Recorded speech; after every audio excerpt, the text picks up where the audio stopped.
Buenos días a todos.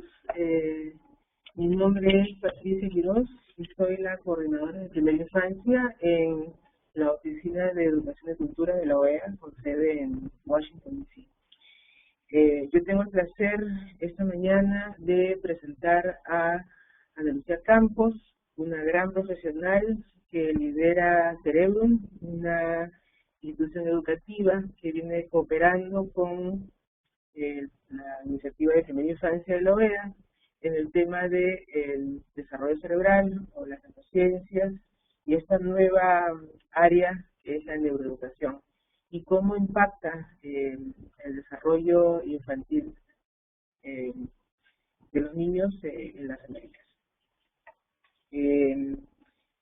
Me dicen, y tengo la felicidad de anunciar, que tenemos 532 participantes registrados de 15 países, Estados miembros, y quisiera compartir un poquito con ustedes qué es lo que hace la OEA en el tema de primera infancia.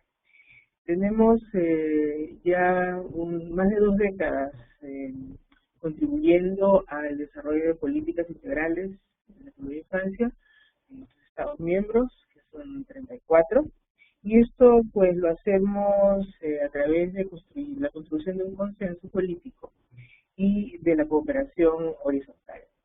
En ese momento tenemos el rol de promover y monitorear el cumplimiento del compromiso hemisférico por la educación de la primera infancia, que fue aprobado por los ministros de Educación de los Estados miembros de la OEA en el año 2007. Y nuestro programa utiliza las siguientes estrategias en el área de primera infancia. Nuestro objetivo fundamental es abogar por la atención integral de la niñez, entendiendo la integralidad como los servicios educativos, de salud, nutrición, protección social y obviamente de educación. También promovemos el diálogo regional. Funcionamos como la Secretaría Técnica de la Comisión Interamericana de Educación y de las reuniones de ministros de educación en el ámbito de la sede. También promovemos la cooperación horizontal y comenzamos la inversión en iniciativas a favor de la primera infancia. También me gustaría, y más adelante les vamos a comentar sobre nuestro portal de infancia que acabamos de lanzar. Es una herramienta interactiva, básicamente es un espacio web donde queremos mostrar, servir como una vitrina de lo que han sido los logros, los avances que viene siendo la región en temas de primera infancia, las políticas que se desarrollan, los programas, los servicios que hay disponibles para la primera infancia. Tenemos también una página de Facebook que se la vamos a compartir. Me dice Mónica que en un mensaje de agradecimiento final se les va a llegar la base de esta información. Y bueno, hoy día tenemos el placer de escuchar a Ana Lucía Campos. Ana Lucía, yo la he conocido hace 2 años, es una persona maravillosa, una profesional impecable, y es la directora general del Centro Iberoamericano de Neurociencias, Educación y Desarrollo Humano, Cerebrum, y es la fundadora y actual presidente de la Asociación Educativa para el Desarrollo Humano, ACED. Y se desempeña como miembro del Consejo de Asesores de la Sociedad Internacional Mente, Cerebro y Educación de los Estados Unidos. Además es miembro fundador de la Red Nacional de Promoción de la Infancia en el Perú y miembro de la UNED, la Organización Mundial de Educación Escolar. Como antecedentes académicos, ella tiene estudios de maestría en neurociencias y psicobiología y neurociencia cognitiva, y a nivel de doctorado en ciencias de la educación. Entonces, los dejo en compañía de Ana Lucía Campos.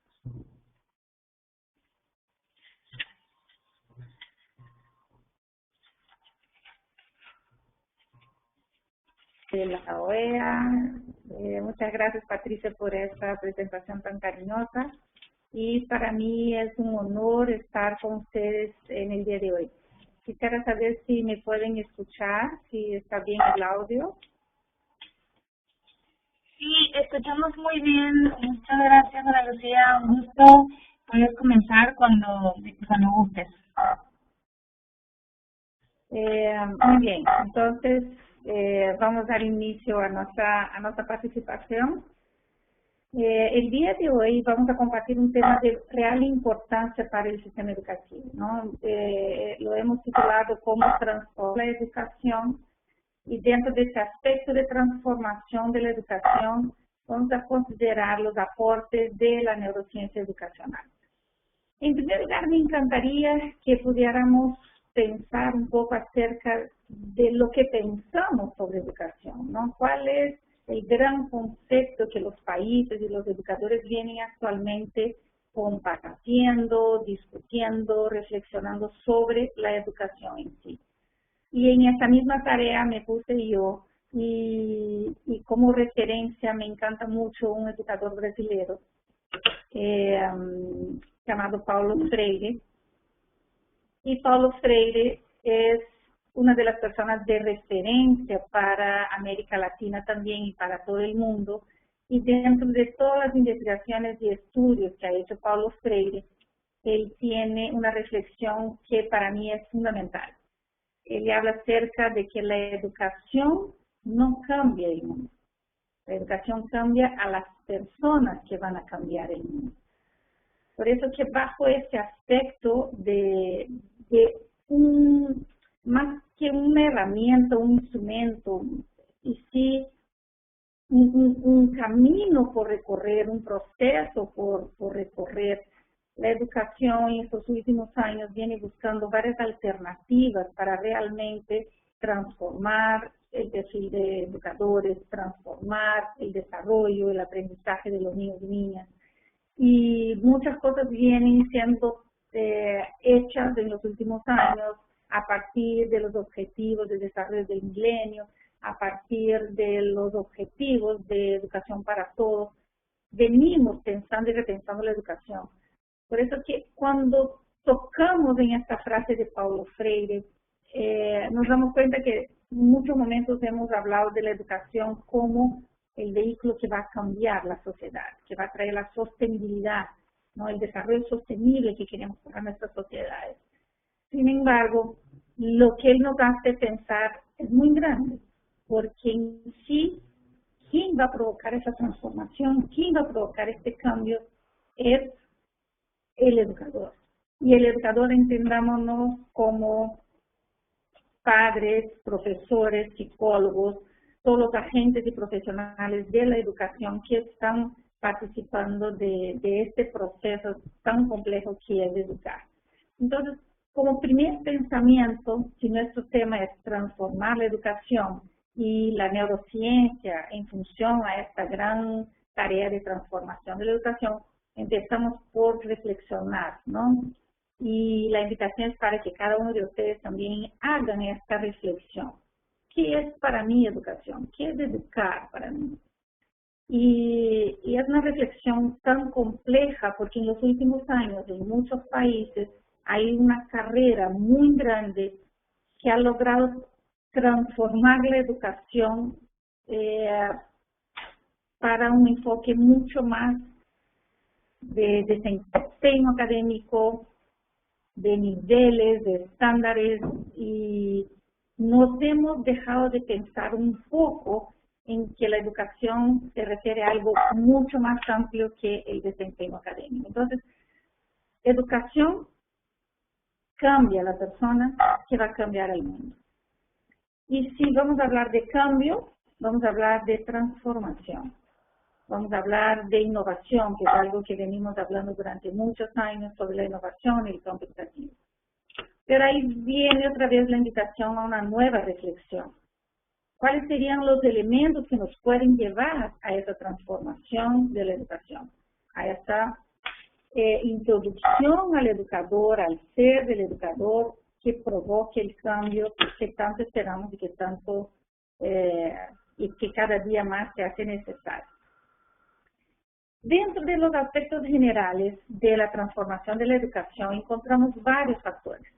encontramos factores que son comunes a muchos de nuestros países. Ahorita he mirado en la presentación, en la bienvenida de Patricia, que son más de 500 personas que estamos ahorita conectados por la educación y que son de casi todos los países que conforman nuestro continente.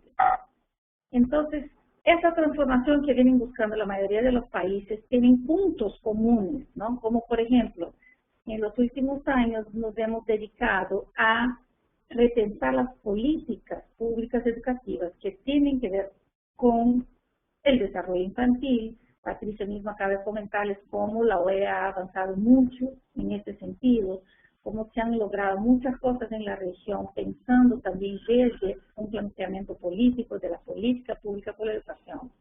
Se viene pensando también en la calidad. En todos los países hay un incremento muy fuerte por mejorar la calidad del sistema. Estamos hablando de certificación de la calidad en muchos de ellos. Estamos hablando de la introducción de sistemas de gestión de calidad dentro de los mismos colegios, además de otros factores como por ejemplo la reevaluación del currículo, el repensar del currículo, el repensar de las estrategias de aprendizaje, la constante búsqueda del mejor sistema de evaluación, ¿no? ¿Cuál es el tipo de evaluación que vamos a adoptar en nuestro sistema educativo? Una evaluación sumativa, de proceso, cualitativa, cuantitativa. Entonces estamos siempre buscando algunos factores o algunos puntos neurálgicos que nos van a permitir transformar la educación. Yo les pongo acá algunos de esos factores, no sé si los pueden ver bien. Como la política, un factor que para mí es el que mayor déficit tenemos, ¿no? Que es la investigación. Ahorita vamos a hablar por qué. El factor formación y desarrollo profesional, que es muy, muy importante. En las investigaciones hechas por McKinsey hace unos años atrás, ha demostrado cómo es vital el perfil del educador, la calidad del desarrollo personal y profesional del educador para el impacto en el desarrollo, en el aprendizaje de los chicos, de los adolescentes, ¿no? Entonces, el perfil del educador es esencial, esta formación y desarrollo profesional también es uno de los factores importantísimos para transformar lo que estamos viviendo en el campo educativo. Lo que les comenté ahorita, el currículum, la evaluación, ¿no? El sistema de evaluación, entender cómo es que tenemos que, vuelvo a usar esa palabra, ¿no? Repensar las estructuras curriculares, porque muchas veces lo que vemos suceder en los sistemas educativos que no nos permite transformarlo es la carrera por cumplir una propuesta curricular que no necesariamente responda a un proceso de desarrollo, y más adelante vamos a hablar por qué es esto, ¿no? La calidad y al final de todo un factor esencial para transformar la educación, seguir en este proceso es mejorando continuamente. Entonces, hay acuerdos, ¿no? Internacionales, hay formas de hacer la transformación de la educación de una manera muy directa, de una manera indirecta, de una manera horizontal, ¿no? Vertical. Pero la gran pregunta que está por detrás de esta necesidad de transformar los sistemas educativos es ¿cómo podrá transformar el educador? Él no conoce lo que va a ser transformado. Porque si les pregunto a ustedes ahorita que reflexionen en algo, ¿de dónde saldrá la transformación? De una propuesta de estrategia de aprendizaje hasta la propuesta de desarrollo de una política pública nacional, ¿no? ¿Hacia quién va dirigido? Y esta persona, ¿qué perfil tiene? ¿Quién es esa persona? ¿Cómo es? ¿Cómo será su proceso de desarrollo? Por eso que en estos últimos 20 años que vengo investigando el campo de la neurociencia y acercando este campo a la educación, tengo una preocupación muy seria. Mi preocupación es ¿cómo podemos transformar la educación sin saber qué es lo que va a ser transformado. Y la transformación de la educación va a salir de las herramientas cognitivas, sociales, emocionales, perceptuales que tengo yo como educador, que tengo yo como policy maker, que me va a permitir diseñar una propuesta adecuada, ¿no? No digo ni siquiera la mejor propuesta, porque la mejor propuesta puede funcionar muy bien en mi contexto, donde yo tengo niños bien nutridos, pero no necesariamente funcionar en otro contexto donde los niños tienen desnutrición crónica, porque ya sabemos que eso afecta muchísimo al proceso de desarrollo y al proceso de aprendizaje. Entonces, a partir de esas dos reflexiones, ¿no? ¿Qué significa para nosotros la educación? ¿Qué significa para nosotros transformar la educación? ¿Cuáles son los elementos que tenemos en mano, a las manos ahorita actualmente, que nos permitan dar pasos seguros a esta transformación de la educación? Porque hemos dado muchos pasos durante los últimos años, hemos experimentado bastante, pero hay algo muy crítico que tenemos que analizar. Nos falta algo, porque por más que hemos cambiado metodologías, por más que hemos repensado la corriente pedagógica en la cual estamos unidos, por así decirlo, ¿por qué seguimos viendo lo que estamos viendo? ¿No? Ni siquiera estoy diciendo por qué seguimos con bajo desempeño académico, porque yo no creo que lo único que vamos a mirar dentro del sistema educativo es el desempeño académico, sino pienso en función al proceso de desarrollo de un ser humano que está inmerso en un sistema educativo. Entonces, ¿qué es lo que ha pasado en los últimos años? Que aunque hayamos tenido todo el esfuerzo, la buena voluntad, preparación, etcétera, para provocar una gran innovación, una gran transformación en nuestros sistemas educativos, aún falta mucho por hacer.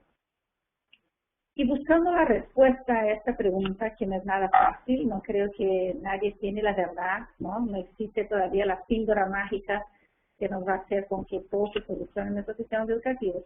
Pero existe algo muy importante, que los sistemas educativos están conformados por seres humanos. Entonces, si yo estoy preparándome para educar, si yo estoy creando estrategias de aprendizaje, si yo estoy implementando programas de disciplina dentro de mi centro educativo, tengo que pensar en función al ser humano que está siendo educado, al ser humano que está siendo formado. La pregunta es, ¿conozco a este ser humano? Suelo preguntar a las profesoras de educación inicial y de educación infantil, depende del país, ¿conocen ustedes las características básicas de la edad del niño, de la niña que están en su aula? Porque una cosa es dar clases a niños de 4 años de edad en un año, el año siguiente dar clases a niños de 2 años de edad. Como saben ustedes, los 2 años son conocidos como los terrible twos, ¿no? Los terribles 2 años, donde hay un cambio tremendo en el comportamiento infantil, que hay características,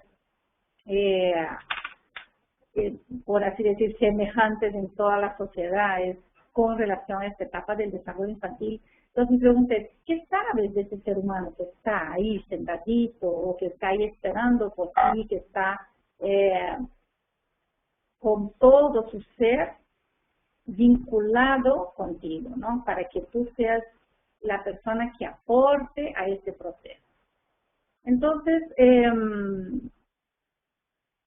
cuando comenzamos a pensar en la educación desde ese aspecto, ¿no? Una educación no para un número. Ayer discutía eso con los directores acá en Perú.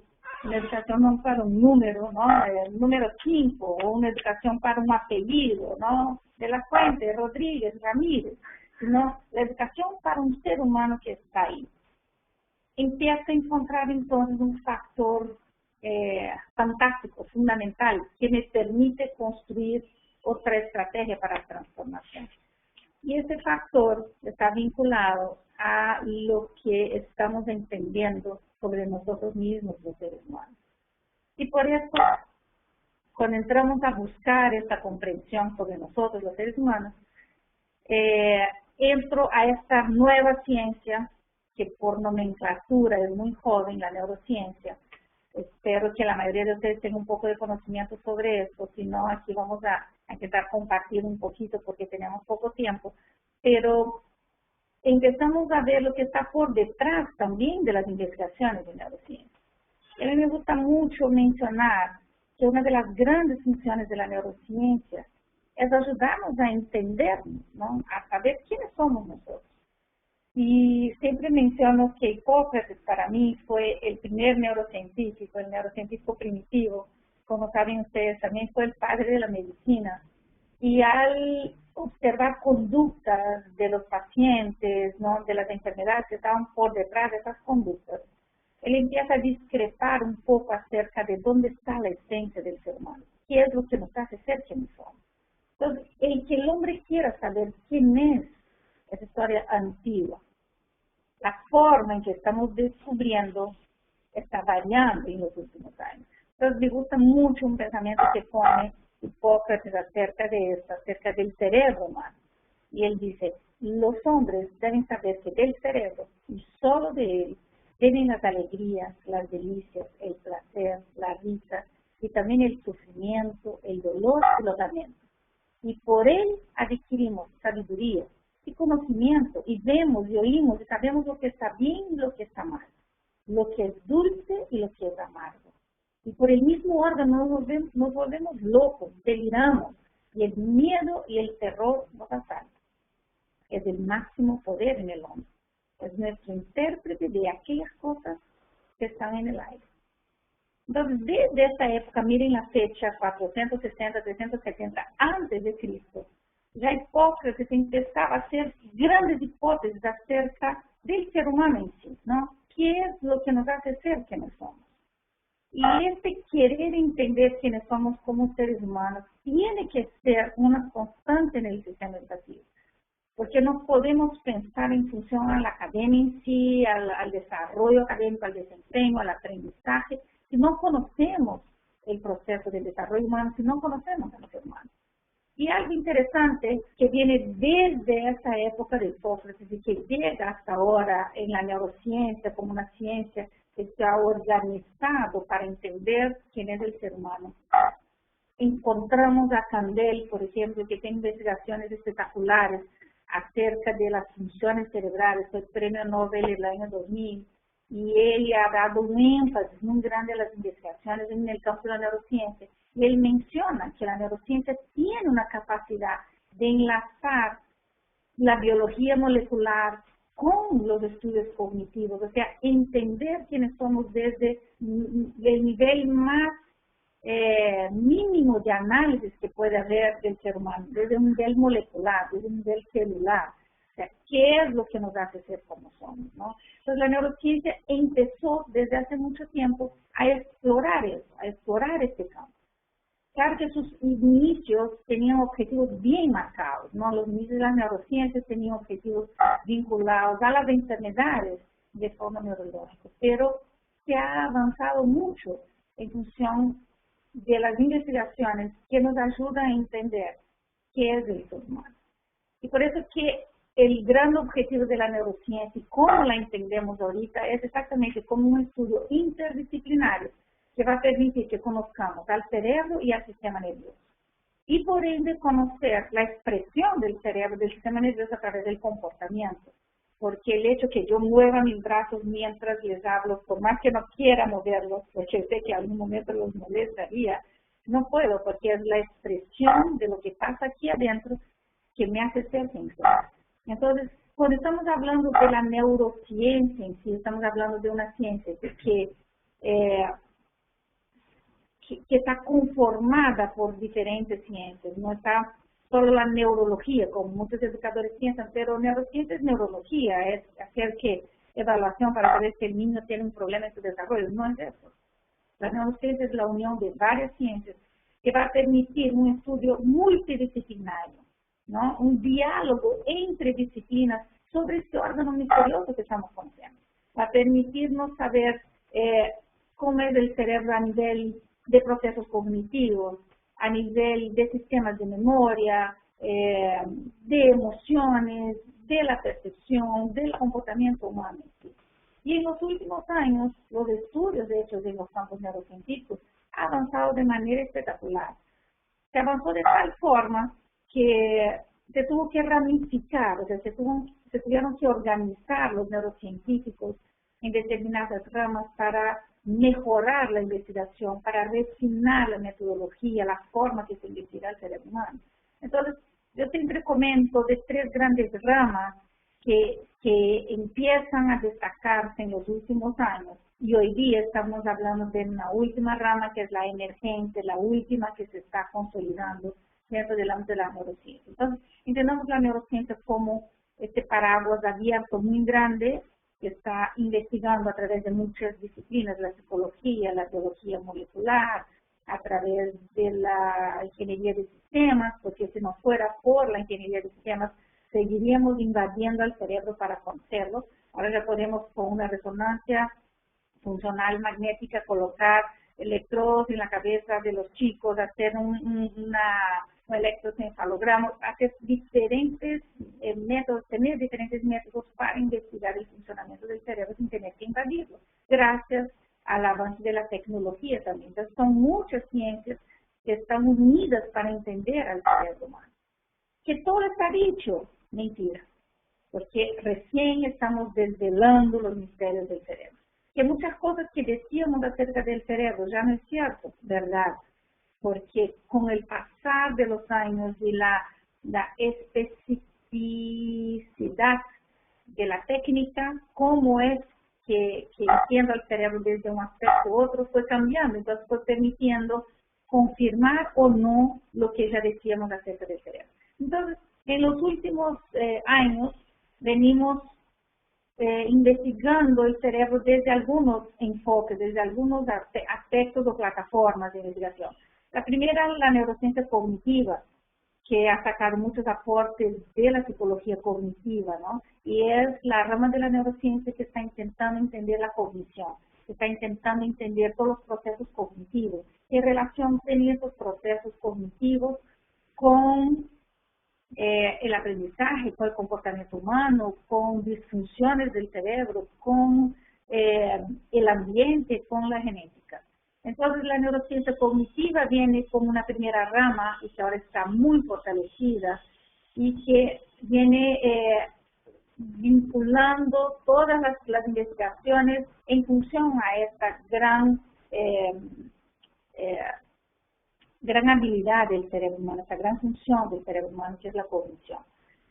Pero cuando hablamos del cerebro humano en sí, sabemos que lo que se discutía hace muchos años atrás, si era la genética que nos conformaba y que nos hacía quienes éramos, o si era el entorno, ya sabemos que no es así. Sabemos que tanto la genética como el entorno, como el ambiente, que están definiendo la formación y el desarrollo del cerebro. Entonces, la neurociencia social, una nueva rama de la neurociencia, es un área que permite estudiar al ambiente, permite entender qué es lo que el ambiente está influyendo en el proceso de desarrollo cerebral, qué es lo que el ambiente le quita al proceso de desarrollo cerebral y por ende lo modifica, ¿no? Y eso vamos a hablar en unos minutitos cuando hablemos de los niños y de las niñas. Luego otra rama, la neurociencia afectiva, que nos permite entender las emociones, ¿no? Cuando nosotros recordamos el comienzo, ahí cuando los filósofos empezaron a entender quiénes éramos nosotros, pensaban que la esencia del ser humano estaba en el corazón, ¿no? Ubicada en el corazón, el alma, la esencia, el ser humano en sí. Ahora ya sabemos que el cerebro es el que no solamente está vinculado con procesos cognitivos, sino que el cerebro también genera emociones, aprende emociones, tiene categorías de emociones, de sentimientos, tiene todo un sistema neuroquímico para que se den esas emociones. Entonces, la neurociencia afectivo-emocional se dedica a entender el factor emocional, ¿no? Y es muy importante para un educador saber de esto, porque ya sabemos que muchas de las cosas que decían años en nuestros países, en nuestros sistemas educativos, no son ciertas por las mismas investigaciones que las neurociencias nos están demostrando. Hay un dicho acá en el Perú que aprendí, como se dan cuenta ustedes, yo no soy peruana, soy brasilera, que ahorita vivo en Perú, y creo que vivo en América Latina porque creo que paso más tiempo viajando. Y hay un dicho que escuché no solo en Perú, sino en muchos países, que dice, letra con sangre entra. Falso, falso, porque cada vez más vamos entendiendo cómo las emociones van a matizar el proceso de aprendizaje. Entonces es muy importante este conocimiento para el educador, porque el educador puede tener determinado objetivo, pero que si el ambiente del aula no es el adecuado, si la relación interpersonal no es la correcta, si no hay empatía, ¿no?, en la forma que se relaciona el profesor y el alumno, muchas cosas van a cambiar en el aprendizaje. Y las divas de hoy día, la neurociencia educacional, es la nueva rama de la neurociencia emergente, es un campo muy emergente que está surgiendo poco a poco. Somos un grupo de neuroeducadores y neurocientíficos, de educadores, psicólogos, que estamos fomentando y empujando a que este campo de la neurociencia se fortalezca, que es el campo que realmente va a aportar de una forma muy directa y muy clara a la educación. Porque algo que sucedió en los últimos años, desde que en la década del cerebro, que fue declarada, ¿no?, en Estados Unidos, la década del cerebro de la década de los 90, que se entendió más del cerebro que en 100 años de estudios, pasó algo de alto riesgo, ¿no?, que fue que muchas de las informaciones que llegaron a las manos de los educadores llegaron distorsionadas, llegaron especulaciones, llegaron, por ejemplo, noticias sobre que el cerebro funciona de tal forma, pero careciendo de evidencia científica. Entonces, cuando llega a las manos de los educadores conocimientos de las neurociencias, llegan dos categorías de conocimientos: conocimientos con evidencia científica y neuromitos. Los neuromitos son todas las falacias, los mitos, las especulaciones o generalización errónea de cómo funciona el cerebro porque se escucharon tales cosas que sucedían y cómo era el cerebro. Yo voy a dar un ejemplo. Por ejemplo, hemos escuchado en los últimos años que nosotros, seres humanos, utilizamos el 10% de nuestro cerebro. Y hace muchos años atrás y hasta ahora salen libros que nos dicen que usamos solo el 10% de nuestro cerebro. Y esto está categorizado como neuromito. Nosotros tenemos un cerebro que está preparado para funcionar al 100%. El hecho de que no funcione al 100% es debido a una lesión, debido a una disfunción. Entonces no hay que hacer una generalización, como por ejemplo, el potencial del cerebro no lo utilizamos todo, y ahí transformamos eso en de que solo utilizamos un porcentaje de nuestro cerebro. O por ejemplo, que hablaron acerca de que a partir de las investigaciones con cerebros divididos, porque como saben ustedes, mucho hemos aprendido del cerebro por causa de enfermedades de fondo neurológico, como la epilepsia, por ejemplo, se entendió en estas operaciones, en estas cirugías de cerebro dividido, que el hemisferio derecho procesa información de una forma y el hemisferio izquierdo procesa información de otra forma. Y esto ha llegado de una forma distorsionada al centro educativo, hasta tal punto que ya llegué a ir a centros educativos donde habían proyectos para desarrollar el hemisferio izquierdo o el hemisferio derecho, ¿no? Muchos países que he visitado, y muchos libros en librerías, bibliotecas, dan énfasis a desarrollar un hemisferio u otro hemisferio. Pero eso es una generalización errónea, eso es un neuromito, porque nosotros aprendemos con todo el cerebro. Aunque algunas funciones, como el lenguaje, por ejemplo, estén especializadas en la mayoría de los seres humanos en el hemisferio izquierdo, para que sea altamente funcional el lenguaje necesita de tener una conexión con estructuras del hemisferio derecho, que dan la musicalidad al lenguaje, ¿no?, que participan de la prosodia, de todo lo que hay emocional por detrás de lo que estamos hablando. Entonces, cuando viene la década del cerebro, aumenta el conocimiento de la neurociencia en el campo educativo, hay mucho deseo del educador por saber qué es la neurociencia, pero también muchas cosas que son categorizadas como neuromitos entraron. Entonces, cuando sucede esto, encontramos algo interesante. Encontramos un grupo de neurocientíficos que levanta la mano y dice, no la neurociencia y la educación, porque los educadores no están preparados para eso. Y otro grupo de neurocientíficos que dice que sí, hay muchas cosas que se investiga dentro de la neurociencia, que es necesaria llegar al educador y más. Muchas cosas que los educadores están haciendo día a día que necesitamos saber para poder seguir investigando. Por eso entonces se abre esa nueva rama de la neurociencia educacional para que podamos hacer de forma adecuada investigaciones y que los educadores puedan realmente saber qué hay por detrás de este ser humano que está ahí, cómo se desarrolla su cerebro, pero hacerlo desde una evidencia científica, no desde la especulación, desde lo que son los niños. Durante estos 20 años que vengo haciendo eso, siempre me preguntan, ¿pero para qué? ¿Importa, no importa? ¿Qué futuro tiene? Mencionando el mismo Candel, cuando él investiga sobre el aprendizaje y memoria en un animal listo del mar llamado Noticia, él empieza a descubrir cómo es que el sistema nervioso funciona, cómo es que se da el aprendizaje, cómo es que archivamos lo que aprendemos en un sistema de memoria. Y él cuestiona, ¿no? ¿Por qué tanto conocimiento que van adquiriendo acerca de qué es el cerebro, cómo funciona el cerebro, que lo que hacían ellos dentro del cuerpo docente, ¿no? Dentro de sus mismas clases, era a veces desconsiderar lo que hacemos nosotros, ¿no?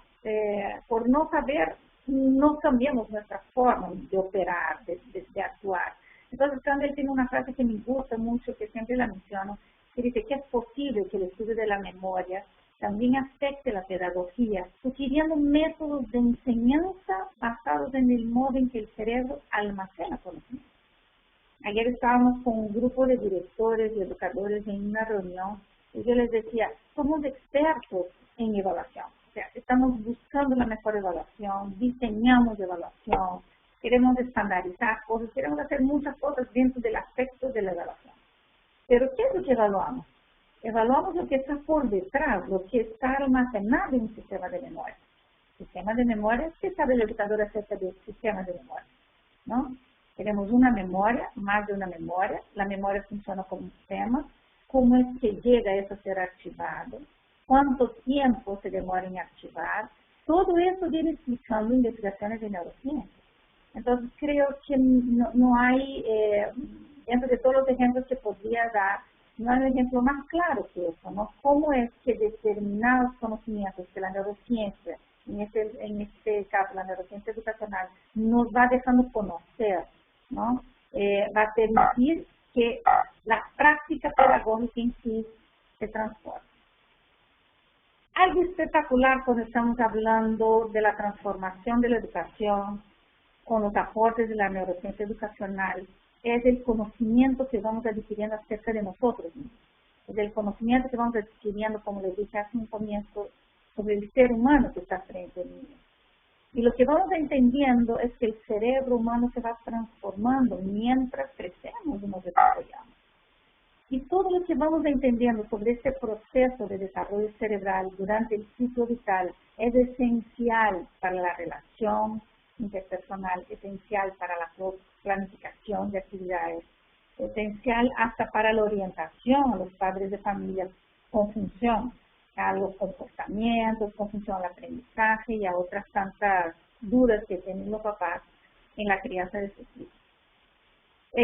Son muchos los aportes que la neurociencia educacional en sí está trayendo, está construyendo para el campo educativo y que va a permitir una transformación de la educación.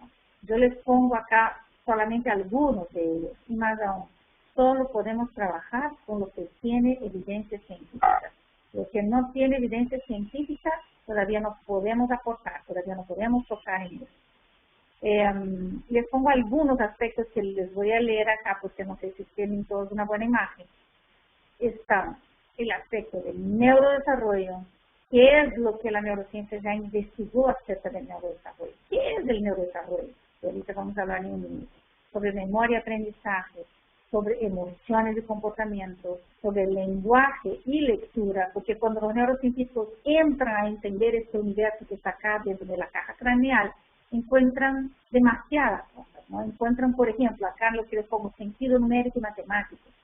Matemática es una de las últimas investigaciones que se están validando y que son espectaculares y que dan una esperanza tremenda al sistema educativo, como esta que ya estamos encontrando evidencia que los seres humanos nacemos con un grado de sentido numérico.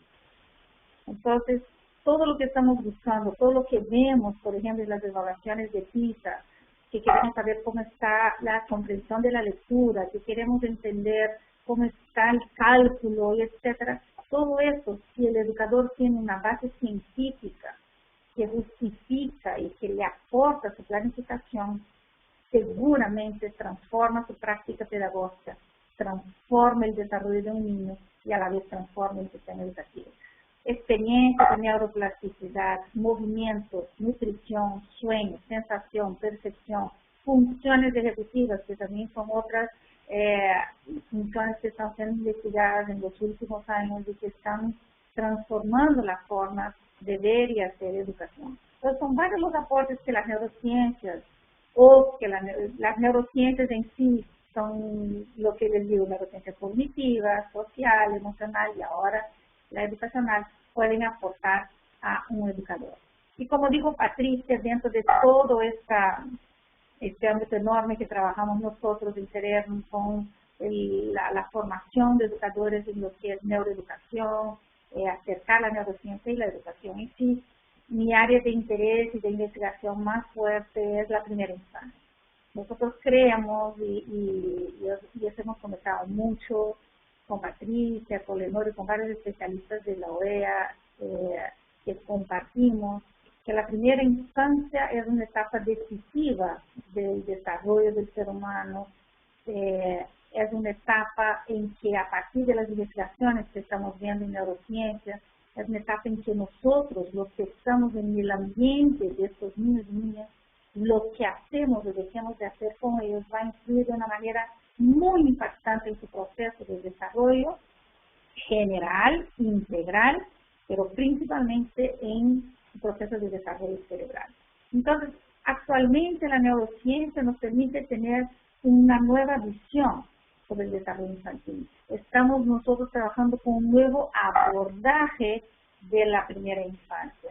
Y es una visión y es un abordaje que nos lleva, en primer lugar, a conocer y entender el proceso de neurodesarrollo. Y por más que ese proceso de neurodesarrollo, que quiero llamarles la atención para eso, sea muy importante, sea decisivo, tenga factores elementales para lo que va a venir posteriormente en el ciclo vital, sea espectacular en esta etapa del desarrollo, se da durante muchos años. El proceso de desarrollo anteriormente se pensaba que solo se daba en el comienzo de la vida, pero ya sabemos que no, es un largo proceso que toma muchos años para que el sistema nervioso central pueda madurarse y por ende se pueda ser altamente funcional. Están viendo ustedes ahí una figura donde estamos realmente hablando del neurodesarrollo. ¿Cuándo es que empieza el sistema nervioso central y el cerebro a desarrollarse? A 3 semanas, solamente a 3 semanas después de la concepción, cuando muchas mujeres no se dan cuenta que están embarazadas. Entonces, ya a 3 semanas estamos hablando de un sistema nervioso primitivo que empieza a desarrollarse, empiezan a un proceso tan espectacular de inducción, porque al comienzo de la vida nosotros somos puras células. Entonces empieza un proceso de inducción hacia un número muy grande de estas células, van a ser células del sistema nervioso, que van a componer al sistema nervioso central. Y luego esas células que van a migrar, que van a especializarse, que van a polarizarse, que se van a conectar con otras células, que van a comunicar, hacer sinapsis unas entre las otras, que son las células nerviosas llamadas neuronas, van haciendo con que el sistema sea cada vez más funcional. Pero como les dije, es un proceso que empieza en el vientre materno y que durante muchos años de vida va a estar siendo modificado en función a la genética y en función a la influencia del ambiente. Son varios factores que afectan el proceso de desarrollo. Y cuando hablamos de ese nuevo abordaje que tenemos de la primera infancia frente a lo que estamos entendiendo del proceso de desarrollo cerebral infantil, tenemos una gran preocupación. La gran preocupación es que en muchos de nuestros países la responsabilidad del Estado está asumida en algunos casos con niños a partir de 4 años de edad, a partir de 5 años de edad, ¿no? Y la pregunta es, ¿quién se responsabiliza de los demás niños? El índice de atención y educación a niños entre 0 y 3 años desde el nacimiento y del tercer año de vida aún sigue siendo muy bajo, aún sigue siendo insignificativo.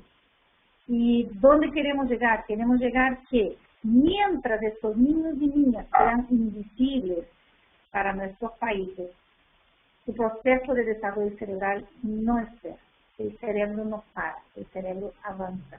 Ese proceso de neurodesarrollo que viene programado genéticamente va a avanzar, pero va a avanzar en función a los insumos, a lo que tiene este niño a su alrededor, a su alcance para que se dé este proceso.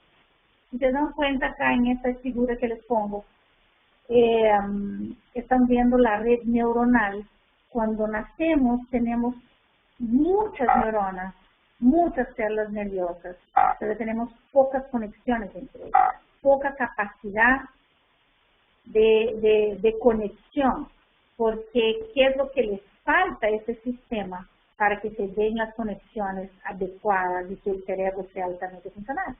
Falta la experiencia, falta el ambiente, falta el estímulo. Por ejemplo, todas esas neuronas que migraron a nivel occipital, que son neuronas que están vinculadas con una función esencial para el ser humano, que es la visión, solamente serán funcionales si tienen estímulo visual, si tienen luz, si tienen movimiento, si ven formas, si ven colores, si ven tamaños, ¿no? Entonces, es necesario repensar lo que estamos haciendo con la primera infancia en el ámbito educativo, en el ámbito de políticas públicas educativas, en el ámbito de la salud, ¿no? ¿Por qué? Porque, como les comentaba, este proceso de neurodesarrollo ya está programado genéticamente.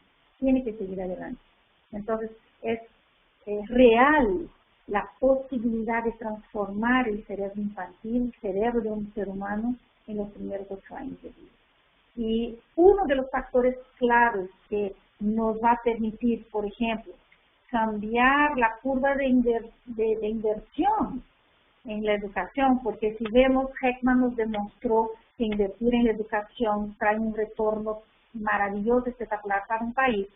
Si miramos realmente, la curva de inversión está en contra de la curva que Heckman propone, porque Heckman pone una curva, perdón que no les puse eso, ahorita se me viene a la cabeza, Heckman pone una curva que una mayor inversión en los primeros años de vida te trae un retorno económico muy espectacular al país, ¿no? Y cuando miramos la curva de inversión en la mayoría de los países, la inversión está a nivel de educación superior, a nivel de educación regular básica, y muchos de nuestros niños y niñas todavía siguen siendo invisibles. Entonces, ahí está el repensar de la educación. ¿Qué es la educación para mí? ¿Qué es la educación para nosotros? Varios son los factores que van a influir en este proceso de neurodesarrollo, como les comenté. El estrés tóxico es uno de ellos que estamos entendiendo cada vez más, que provoca un daño tremendo al proceso de desarrollo cerebral, tremendo a la construcción de la personalidad del niño, porque al tener, sabemos que en primer lugar tenemos que aclarar, ¿no? Que uno de los mitos que surgió es que el estrés es dañino para el cerebro, y eso no es cierto. Hay 3 niveles de estrés. Hay un nivel de estrés que es el adecuado para el cerebro, que nos permite levantarnos, actuar, hacer las cosas, tener la iniciativa y la motivación para hacerlo. Hay otro nivel de estrés que es el estrés tolerable, cuando hay un problema, cuando hay algo que me obliga a dedicar más tiempo, que me genera un poco de ansiedad, pero que paso por la situación. Pero el otro nivel de estrés, que es el estrés tóxico, es el estrés que realmente cambia el funcionamiento del cerebro, cambia mi conducta, me provoca depresión, me puede llevar al suicidio. Hay un nivel de estrés tóxico que genera mucha ansiedad, y este nivel de estrés eleva una química en el cerebro, un mensajero químico en el cerebro que se llama cortisol. Y este mensajero tiene la capacidad de involucrarse, de meterse en las conexiones entre las neuronas que están a nivel de hipocampo, por ejemplo, que es una región del cerebro que tiene que ver con qué, con aprendizaje y con memoria. Entonces, cada vez más vamos entendiendo cuál es el efecto del estrés tóxico. Muchos de ustedes preguntarán, ¿cómo? ¿De dónde viene el estrés tóxico? Muchas veces el estrés tóxico está dentro de la familia, está dentro de la situación familiar que vive el niño, de la violencia intrafamiliar que vive él, del maltrato físico que vive. Eso todo le va generando estrés, ¿no? En el aula también, de la forma del perfil que es del educador, que es un educador que grita, que maltrata, que está todo el tiempo amenazando, que está generando miedo, es un educador que también está provocando un nivel de estrés inadecuado. Entonces hay otros factores también que van a marcar ese proceso de neurodesarrollo. La educación de los padres es otra cosa que se está comprobando. Hay investigaciones hechas por la doctora Sibel Graeber de la Universidad de Nueva York y por Clancy Blair, que también es parte del laboratorio, que han demostrado cómo es que el nivel de educación que tienen los padres, el desarrollo cognitivo, la calidad del lenguaje que tienen los papás, va a influir en el desarrollo cerebral infantil. Entonces, es tan lindo todo eso que la neurociencia está compartiendo con la educación, que eso nos ayuda a tener pautas de crianzas afectivas para los papás, ¿no? Nos ayuda a motivar a los papás que cuenten cuentos a sus hijos, que canten canciones, porque todo eso vamos a ver que conforma el gran grupo de experiencias que influyen en el proceso de desarrollo. Está la alimentación, está la maduración del sistema, que ahí le pongo la palabra mielinización, que es la mielinización del axón, ese sería otro tema más largo para explicarlo, que provoca la funcionalidad del sistema. Pero es importante que decir sobre la mielinización, que en principio sigue una dirección, que va desde la parte más baja de la médula espinal hasta la parte más alta en el encéfalo, comenzando del occipital hasta el frontal. Entonces, cada vez que está siendo mielinizada, las estructuras se van madurando más, y por madurarse, se van volviendo altamente funcionales. Ahí es la nueva visión que tenemos sobre la educación, la nueva visión que tenemos sobre, por ejemplo, el comportamiento infantil, el comportamiento de un adolescente.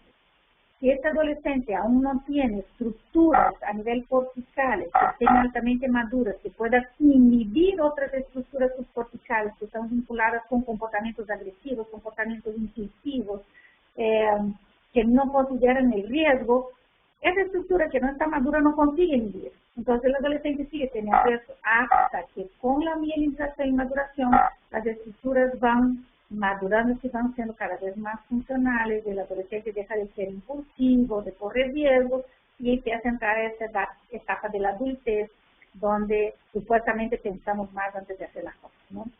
La interacción, la pobreza, esos son varios factores que van a afectar al proceso de neurodesarrollo y por ende el proceso de desarrollo de un ser humano. ¿Qué hay de espectacular también que vamos viendo en las investigaciones con relación a la primera infancia?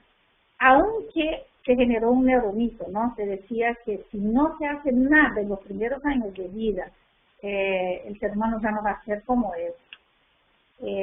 Tenemos que decir qué es, ¿no? O qué habilidad, qué experiencia no puede dejar de darse en la primera infancia para que el proceso de desarrollo del ser humano no se cambie. No es todo, ¿no?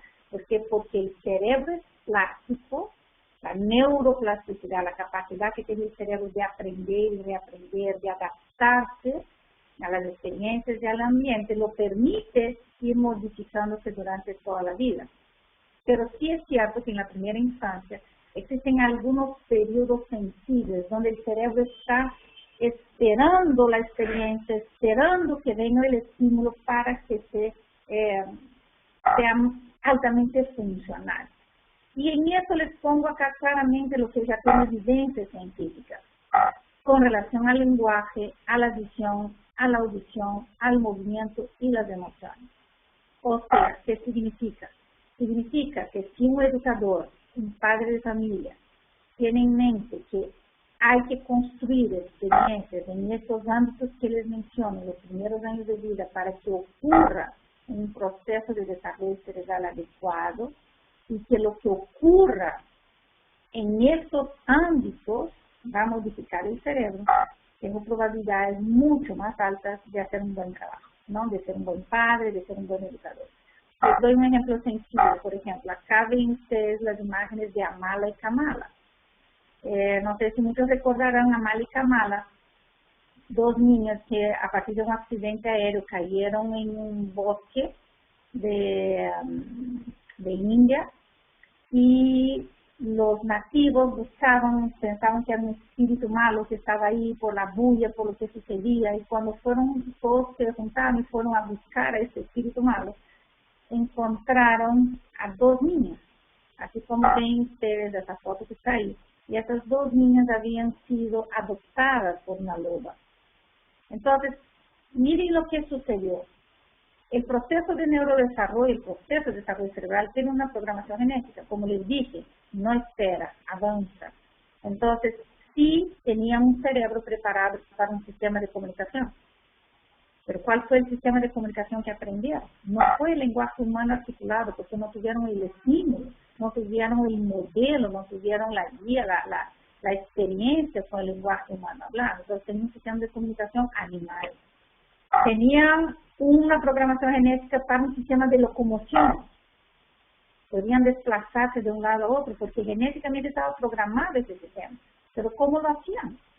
No lo hacían caminando como nosotros lo hacemos. Entonces, ¿dónde queremos llegar acá? Queremos llegar que realmente lo que estamos haciendo, dejando de hacer en nuestros entornos familiares, educativos, o las políticas que planteamos para la primera infancia, la atención que damos a nivel de salud, ¿no? de protección, va a influir significativamente en el proceso de desarrollo. Y para enseñarles a ustedes que el caso de Amala y Kamala es un caso bien antiguo, no sé si ustedes conocen el caso de Oksana Malaya. Miren lo que sucede con Oksana Malaya en función a lo que yo les estoy contando. Lo que vamos a ver en el video es exactamente lo que estamos hablando, ¿no? Cómo es que la influencia del ambiente en el proceso de desarrollo cerebral puede modificar la vida de un ser humano. Y hoy día nosotros educadores, ¿no? Los educadores, la educación en sí ocupa mucho tiempo de la vida de un niño, de una niña. Hay niños que están más tiempo con los padres, pero más tiempo con los educadores que con los padres de familia. Entonces, ¿qué calidad de ambiente tenemos? ¿Qué perfil de educador tenemos? ¿No? ¿Qué estrategias utilizamos para que se desarrolle y que aprendan? ¿Qué recursos humanos, ¿no? están alrededor de ese niño y qué recursos físicos reciben?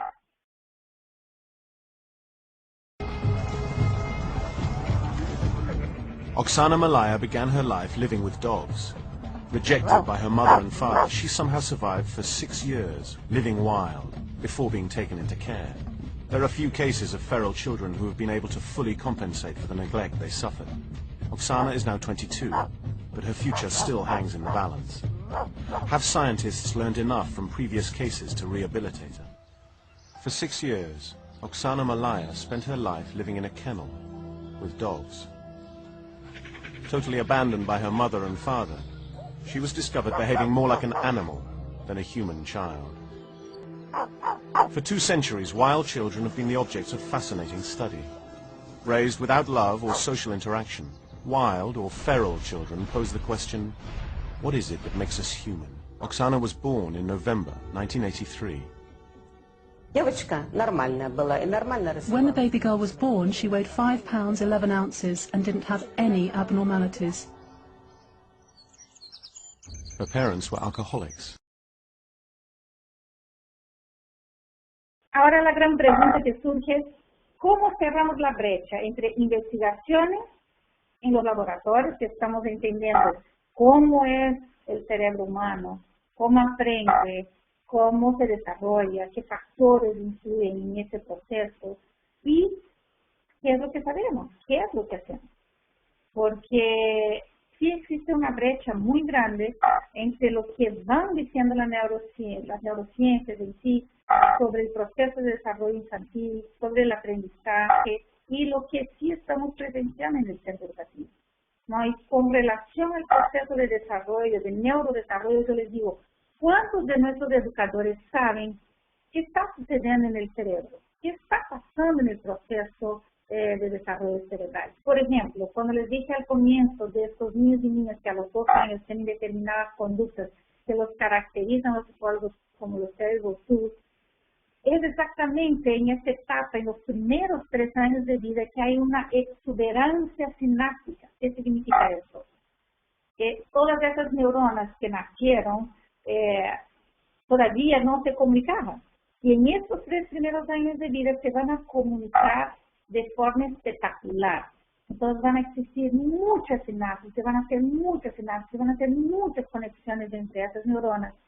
Y todo eso que va a estar sucediendo dentro del cerebro del niño, la forma que se expresa es a través de la conducta, a través del comportamiento. Entonces imagínense a todas esas miles y miles de células nerviosas que están vinculadas con los sistemas motores, que son los sistemas que controlan el movimiento. Estas células lo que están haciendo es poniéndose cada vez más funcionales para que los sistemas motores realmente cumplan su función.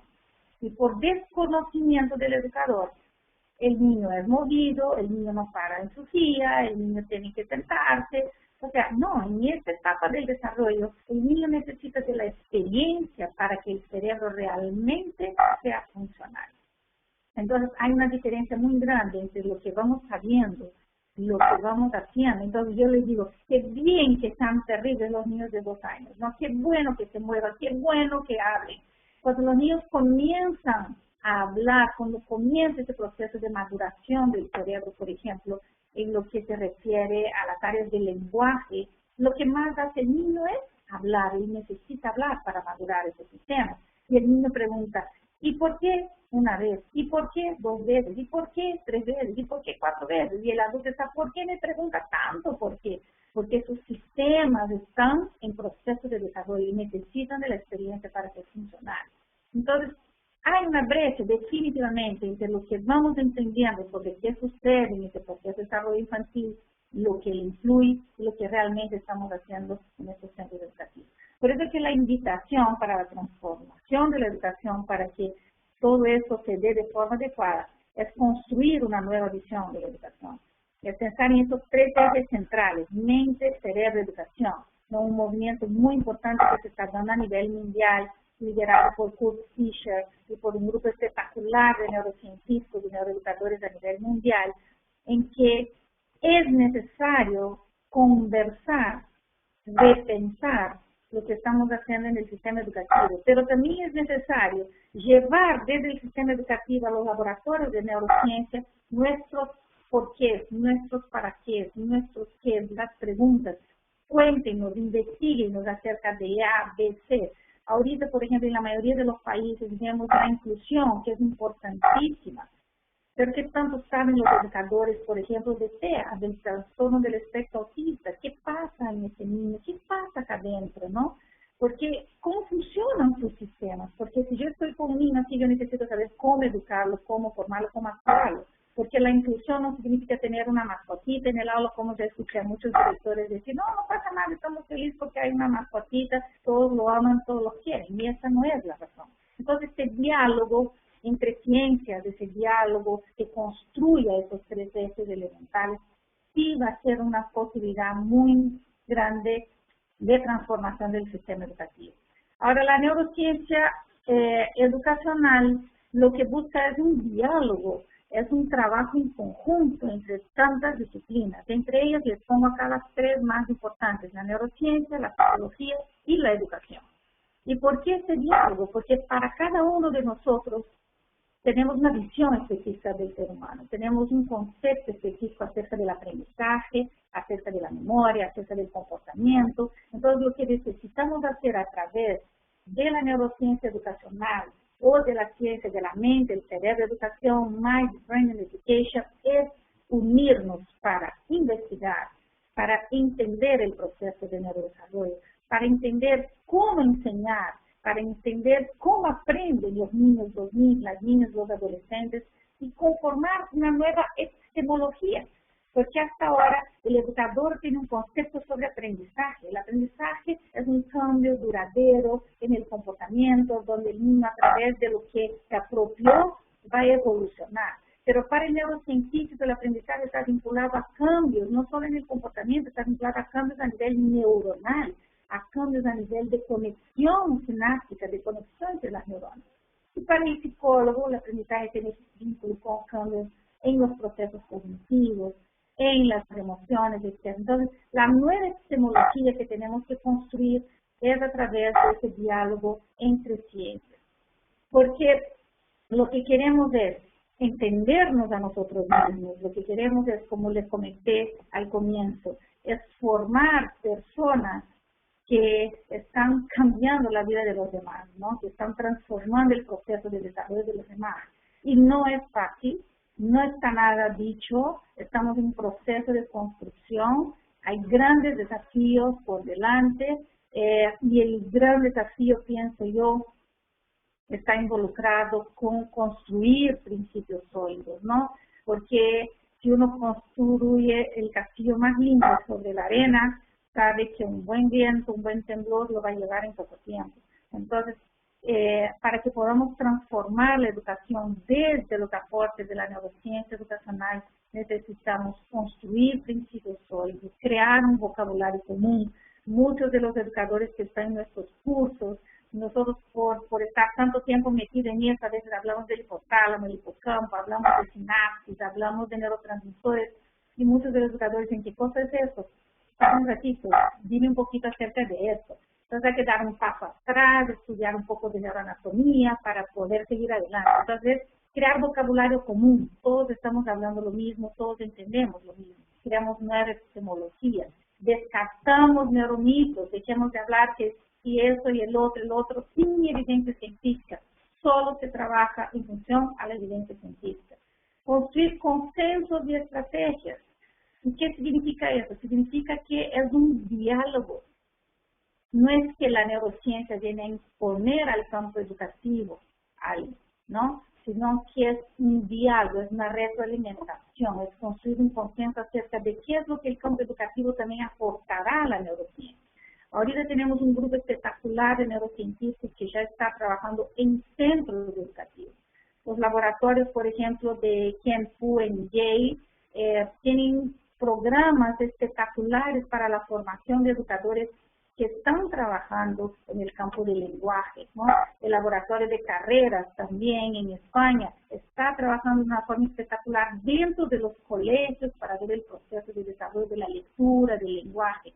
Entonces, esos consensos se trata de un buen diálogo entre las ciencias y que nos va a permitir transformar la educación, pero bajo principios y con ética y con una rigurosa formación.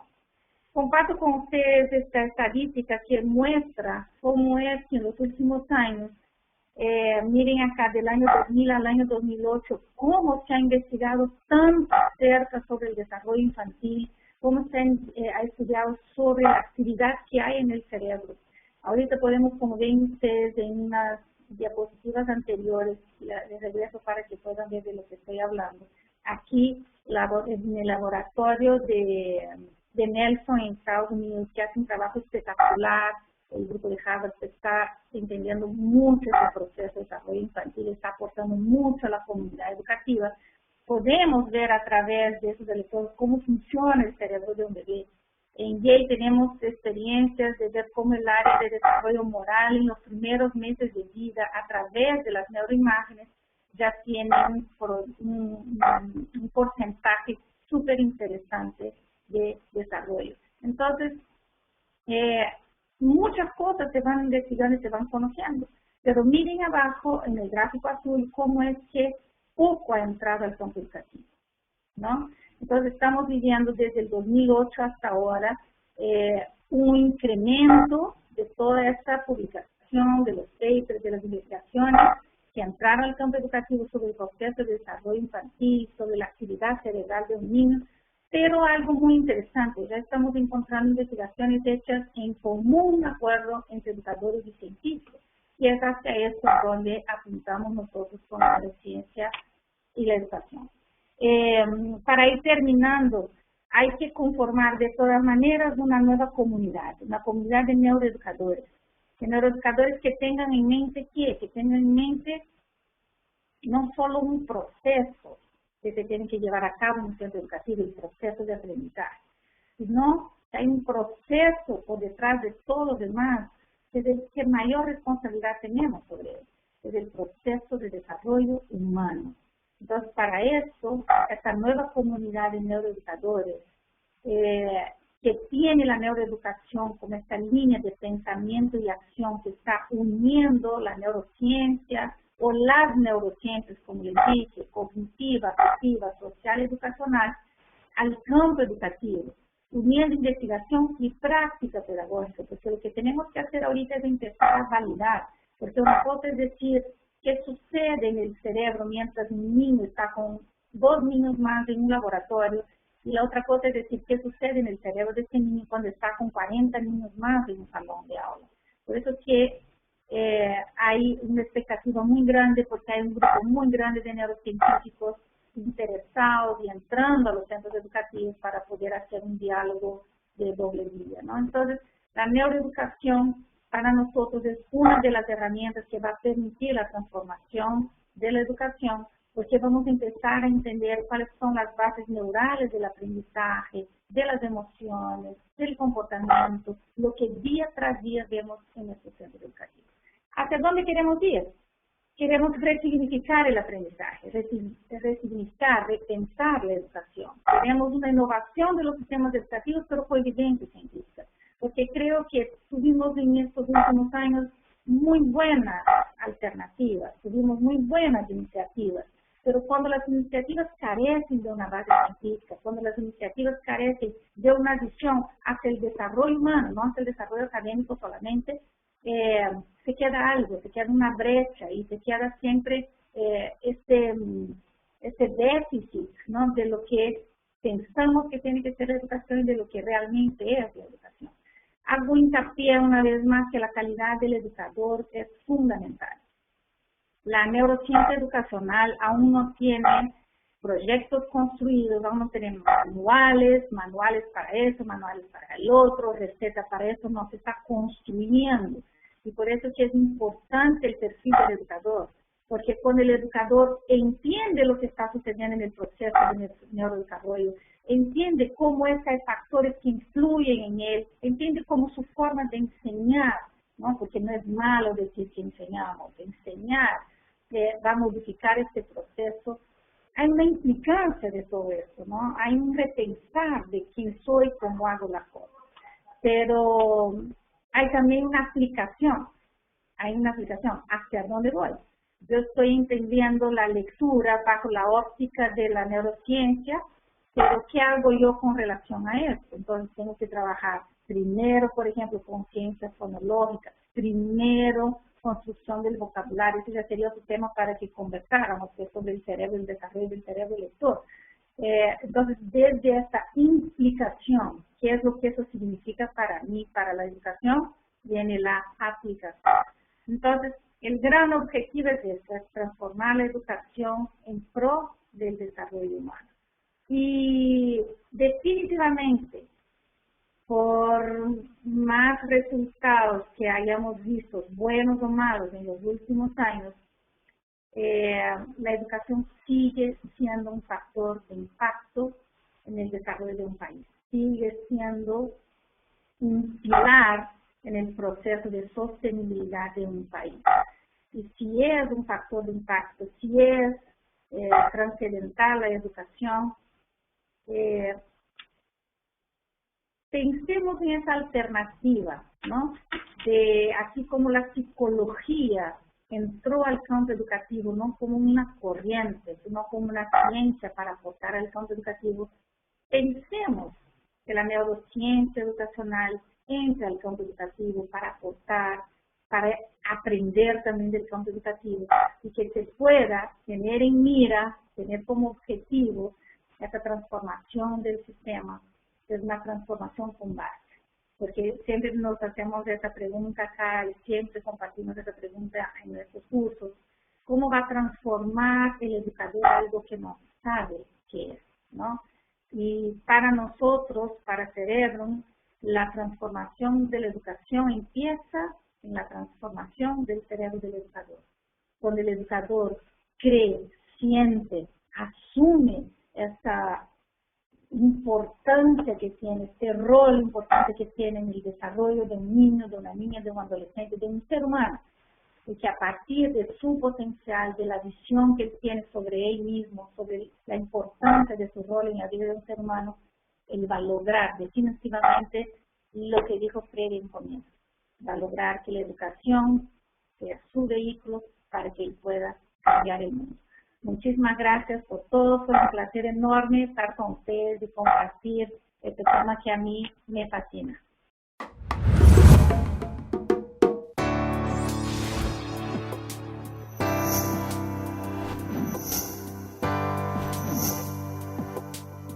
Gracias.